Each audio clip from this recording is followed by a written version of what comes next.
रसायनीतील Varad tower ठरला Raigad premier लीगमध्ये अव्वल। खारघर येथे आई ग्रुप ओवे यांच्यातर्फे Raigad premier league 2024 night cricket सामन्यांचे आयोजन आई ग्रुपचे अध्यक्ष कैलास म्हात्रे यांनी केले होते। या क्रिकेट स्पर्धांमध्ये रसायनी येथील वरद टॉवर रसायनी संघाने अंतिम स्पर्धेत बाजी मारून प्रथम क्रमांकाचे 5 लाख रुपयांचे पारितोषिक पटकावले आहे।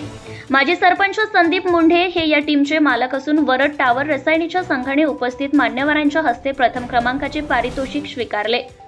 रसायनीतील खेळाडूंचा भरणा असलेला वरद टॉवर हा संघ जिल्हा स्तरावरच नाही तर राज्याबाहेरही आपला ठसा उमटवत आहे। या संघात अनेक नावाजलेले खेळाडू आहेत। यातील रजत मुंढे याने तर चार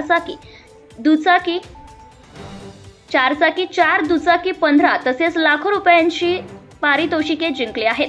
याचबरोबर संघातील इतर 4 खेळाडूंनी देखील दुचाकी पारितोषिके पटकावली आहेत।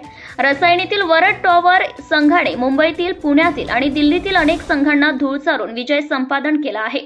रसायनीकरांच्या या क्रिकेट खेळावर क्रिकेट रसिक मंत्रमुग्ध होत आहेत। Maharashtra news live bureau report. Subscribe now and press the bell icon. Never miss an update.